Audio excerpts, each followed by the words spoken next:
Ya. Bismillahirrahmanirrahim. Assalamualaikum warahmatullahi wabarakatuh. Innal hamdalillah nahmaduhu wa nasta'inuhu wa nastaghfiruh wa na'udzu billahi min shururi anfusina wa min sayyiati a'malina. May yahdihillahu fala mudhillalah wa may yudlilhu fala hadiyalah. Asyhadu an la ilaha illallah wa asyhadu anna Muhammadar Rasulullah. Ya ayyuhan nas ittaqu rabbakumul ladzi khalaqakum min nafsin wahidah وخلق منها زوجها وبث منهما رجالا كثيرا ونساء واتقوا الله الذي تساءلون به والأرحام إن الله كان عليكم رقيبا. Baik teman-teman, terima kasih atas kehadirannya hari ini. Insya Allah kita lanjut ke materi 11 yaitu berlangsungnya Perang Badar Kubro. Tadi kita sudah membahas kuis materi 10 ya, sambil menunggu yang lain masuk. Mudah-mudahan teman-teman di sini semua kita bisa belajar surah Nabawiyah sampai materi 30. Karena kalau putus tengah jalan, tentu nanti ada ilmu yang hilang ya. Kalau misalkan tidak sempat ikut di sini, setidaknya baca-baca sendiri. Ini tuh sudah saya rangkum dari kitab Sirah Nabawiyah. Kalau teman-teman baca kitab Sirah Nabawiyah itu kan ada 600 halaman ya. 600 halaman. Kalau saya total-total paling 30 kali 5, paling 150 halaman ya. Sudah saya 350 halaman pun kalimatnya spasinya 1,5 ya. Jadi ini sudah saya rangkum mungkin seperlimanya ya atau sepertujuhnya bahkan jadi sudah benar-benar singkat untuk mempelajari sirah nabawiyah. Baik, kita mulai dari pelajaran pertama. Pertama teman-teman, Rasulullah ketika menjelang perang ya mengirim mata-mata untuk memantau musuh ya. Dan gini teman-teman ya, banyak orang yang bilang bahwa Rasulullah itu mengetahui ilmu goib ya, bahwa orang-orang soleh itu punya karomah bisa menerawang jauh ke sana, menerawang jauh ke sini. Itu salah ya. Orang soleh itu hanya mendapatkan ilmu goib kalau itu diwahyukan atau diajarkan oleh Allah Subhanahu wa taala ya. Dan itu pun tidak sesuai kehendak hatinya orang-orang soleh tersebut ya. Rasulullah kadang tahu ilmu goib ketika malaikat memberitahu ya. Tetapi tidak sekehendak hati Rasulullah. Saya mau perang nih, kira-kira musuh berapa ya? Saya pakai ilmu batin gitu. Oh, dapat jumlahnya segini. Enggak kayak gitu. Rasulullah itu benar-benar sebagai rasul, sebagai utusan Allah itu ditempatkan oleh Allah Subhanahu wa taala supaya bisa kita tiru ya, supaya kita bisa tiru. Dan bagaimana cara Rasulullah berperang? Ternyata Rasulullah baik dalam kondisi damai maupun dalam kondisi perang selalu menyebar mata-mata ke berbagai macam tempat dalam jumlah yang sangat banyak ya. Ini membuat kita logis ya bahwa ketika kita dakwah, ketika kita berjuang di jalan Allah dalam bentuk apapun, teman-teman kita harus up to date pada info-info di luar sana ya. Sebisa mungkin kita mungkin sekarang tidak perlu mengirim mata-mata, tapi kita bisa akses ke berbagai sumber informasi ya, baik itu online maupun bukan online ya. Ini strategi Rasul. Jadi sunnah Rasul itu ternyata up to date ya, enggak apa ya namanya, selalu mengetahui keberadaan Jazirah Arab, medan dakwahnya setiap harinya gitu kan. Mungkin buat teman-teman yang memang lagi fokus menghafalkan Quran, misalkan ya fokus apa, mungkin itu bolehlah disesuaikan ya bahwa fokus dulu, nggak mikirin masyarakat dulu. Tetapi ketika nanti dakwah ke masyarakat, kita harus tahu fikih waqi'nya ya, fikih realitanya masyarakat itu apa yang terjadi di sana dan apa yang harus kita dakwahkan, apa yang prioritas untuk kita kerjakan pada saat itu. Begitu pula dengan Rasulullah Shallallahu Alaihi Wasallam. Ya, Rasulullah pergi dengan Abu Bakar ya untuk mencari informasi seputar Quraisy. Tentu Rasulullah nggak frontal ya pakaiannya ya, samar-samar sehingga orang tidak akan mengenal bahwa ini adalah Rasulullah Shallallahu Alaihi Wasallam. Rasulullah dan Abu Bakar berjalan berdua ya mencari-cari info, mencari orang lewat, mencari pedagang. Kan perangnya ini di Badar ya, di jalur perdagangan ya, banyak orang hilir mudik, para pedagang terutama ya silih berganti. Itu mereka kan namanya pedagang ya, tahu info-info lah bahwa oh ya di sono ada ini, di sono ada itu gitu kan. Karena habis berjalan ke sana kemari. Rasulullah juga sama, terus ya mencari info, ternyata nanti ketemu sama satu orang ya, dan orang itu dia agak strict ya, Apa striknya?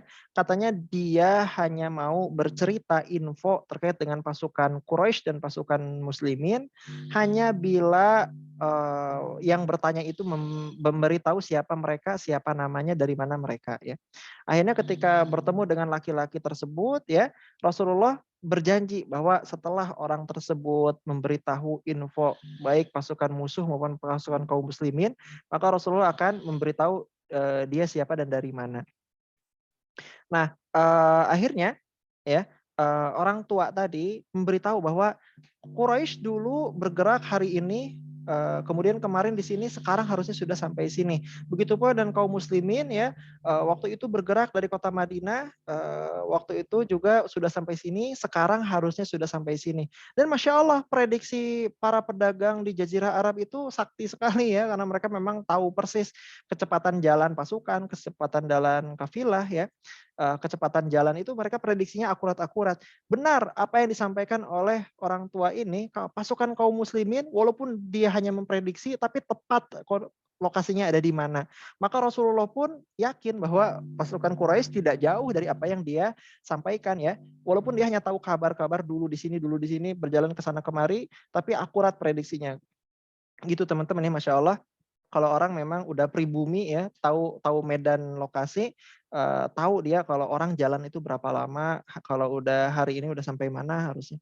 Nah, akhirnya sekarang Rasulullah yang punya utang janji, siapa sekarang gitu kan. Rasulullah dari mana? Akhirnya dia nanya balik, saya sudah tahu kasih tahu informasinya, sekarang jelaskan ya, kalian ini dari mana?" Maka Rasulullah menjawab, namun menjawabnya tidak sepenuhnya jujur. Rasulullah hanya menjawab, "Nahnu min ma."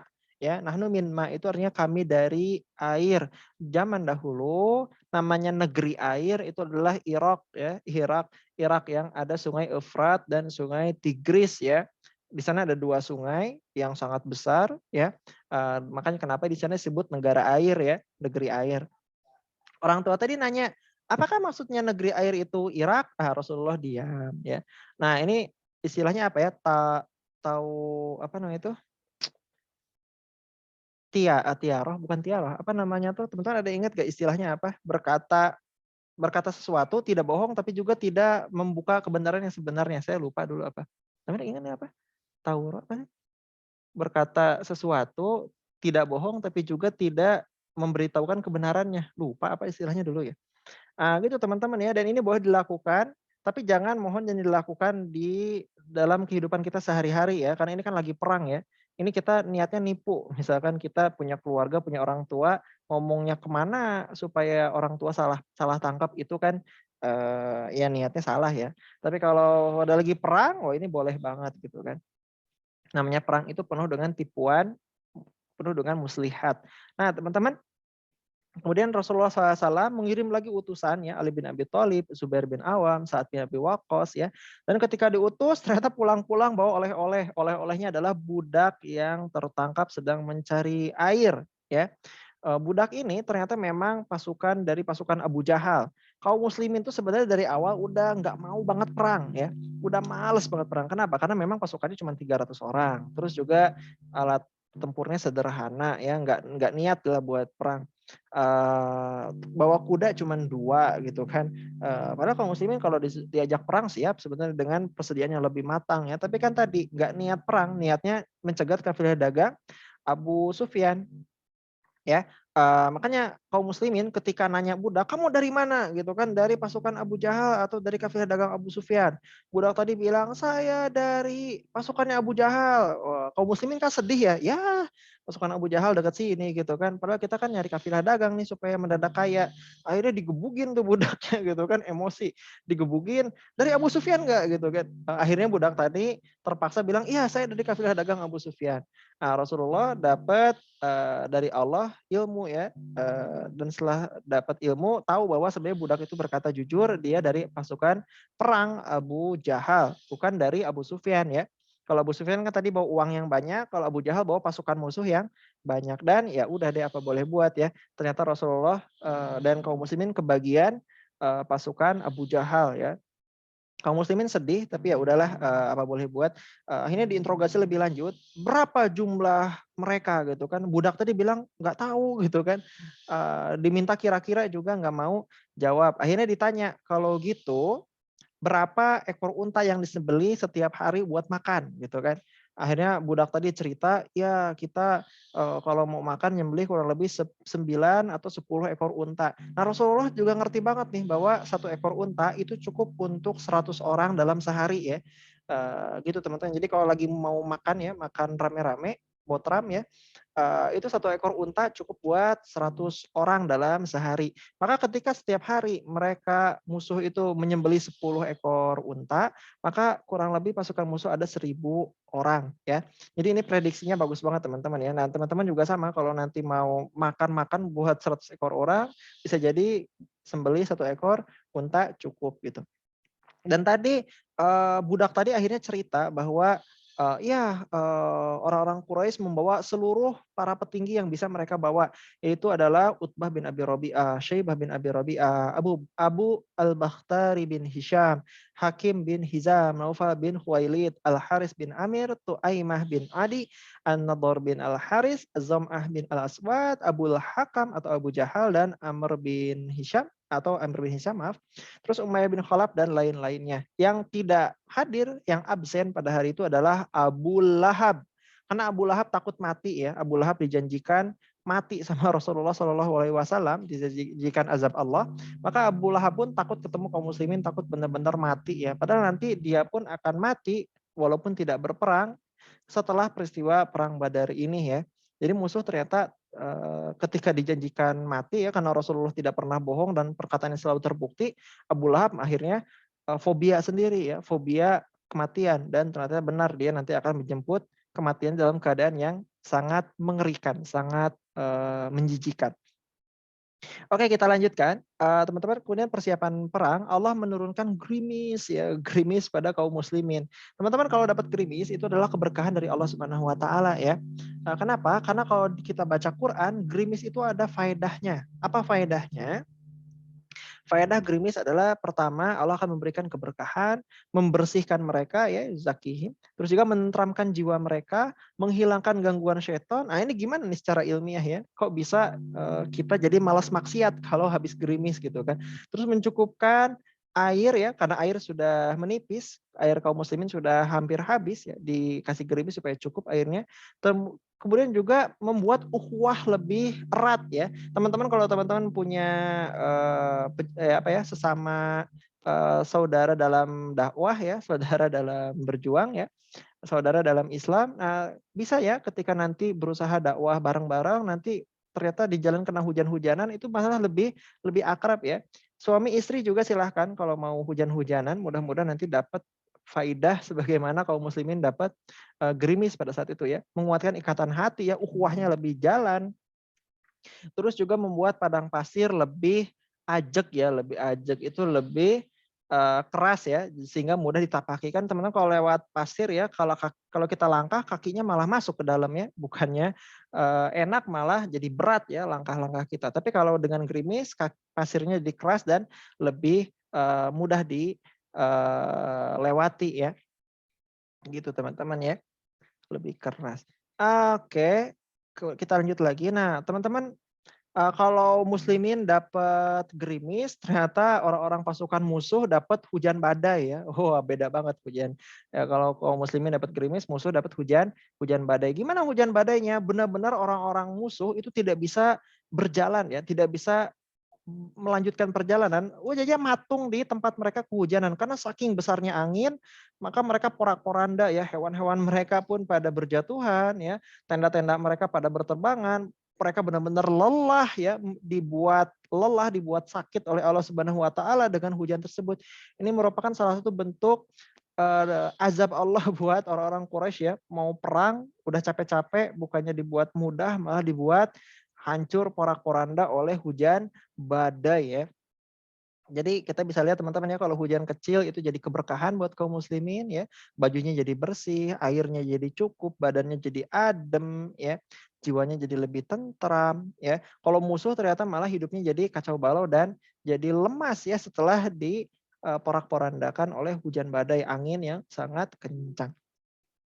Makanya teman-teman, di Badar nantinya ketika mau perang itu ada banyak sumur-sumur ya di dalam lembah Badar ya. Jadi bayangin satu lembah teman-teman ya, lembah di dalam lembah itu ternyata banyak sumur di sini, sumur di sana, sumur di sini, sumur di sana ya. Rasulullah awalnya tiba di Badar itu berhenti di tepian tepian lembah Badar ya. Jadi hanya menguasai sumur di pinggiran Badar saja. Rasulullah kemudian berhenti di situ.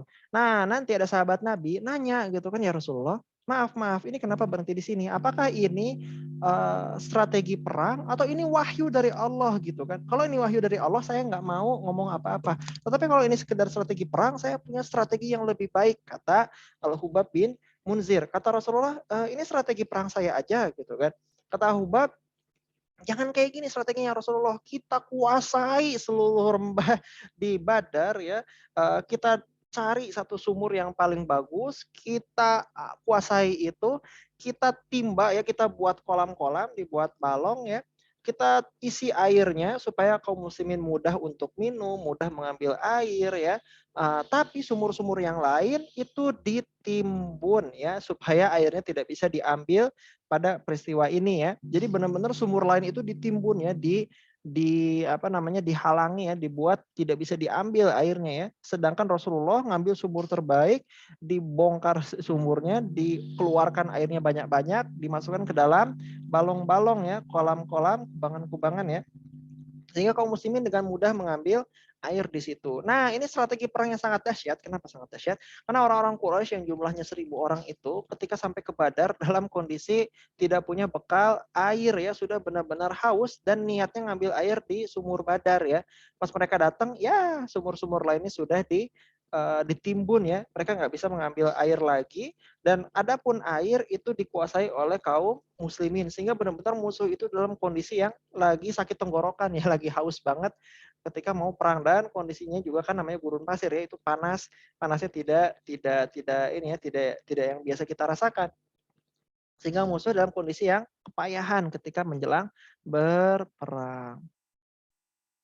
Nah, teman-teman, pemimpin suku Aus, ya pemimpin Hujurat, yaitu Sa'ad bin Mu'az, meminta Rasulullah membuat pos berteduh di tempat yang tinggi yang bisa diawasi, ya, bisa menguasai perang secara luas.